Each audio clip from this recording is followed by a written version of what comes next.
Good morning, Doctor. And Tom, how are you? Good morning. Good morning. We're good. Thank you. Good. Okay. When I say this number, this is so amazing, but 400 million in healthcare costs due to pickleball-related injuries.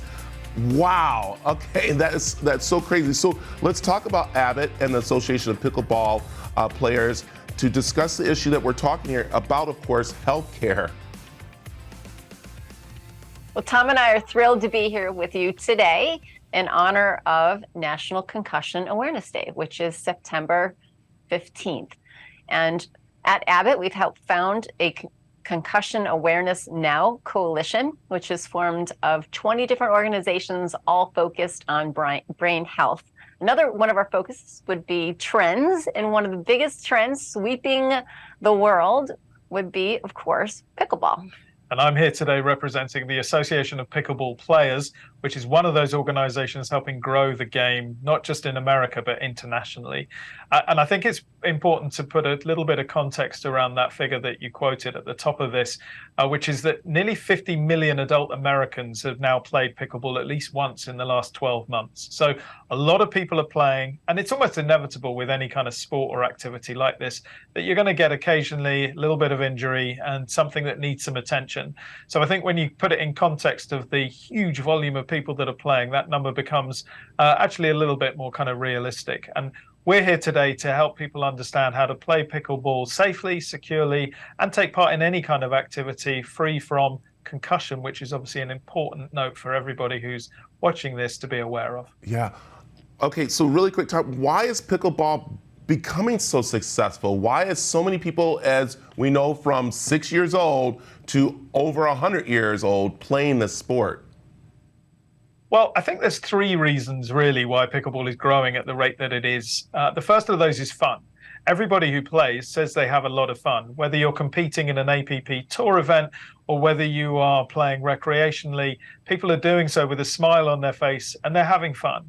I think the second point is adaptability. It's a game that anybody can pick up very quickly and be quite good at quite quickly. So it doesn't have some of the barriers to sport that perhaps some other sports do in terms of how difficult they are to be able to be okay at. I will tell you, it's very difficult to be really good at the sport. And anybody who came out to the APP event in Mesa, Arizona earlier this year will have seen those top pros in action. I think the third thing is about sociability and community.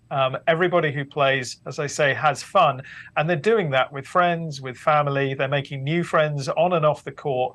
And I think those are the three things that are driving it, but really underpinned by that sense of fun. Like that. Okay, let's talk about those who are going to be giving it a try, because everyone's going to. But the big part I think that scares people are the injuries that you hear about. And we're going to talk more about some of them in just a little bit. But let's talk about how do we help people prevent those type of injuries? Well, the best injury, of course, is no injury. And there are some simple things that people can do to minimize their chance of injury while maximizing their fun. Number one, of course, would be a good night's sleep the night before you're going to play, followed by making sure that you warm up, you stretch, you stay hydrated, and most importantly, don't be a hero.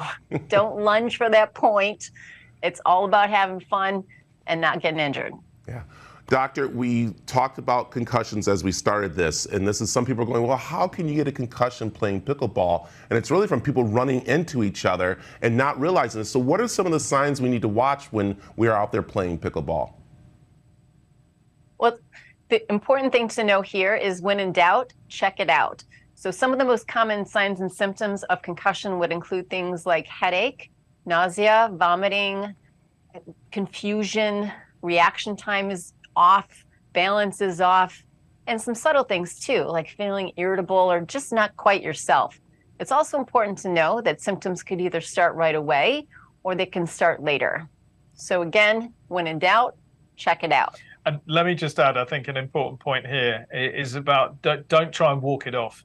If something's happened on a pickleball court or anywhere that you're taking part in any sport or activity like this, if something's happened and you're not quite sure, go and seek medical attention as quickly as you can. Yeah, that's so important there. Anything else we should be learning more about the concussions? Absolutely. You can go to concussionawarenessnow.org or checkyourmelon.com And please join us in the Concussion Pledge for brain health and awareness. You can follow us on social on #MelonPledge. And if you want to find out more about pickleball, go to the app.global. Perfect. Dr. and Tom, thanks very much for joining us this morning. Thank you. Thank you for having us.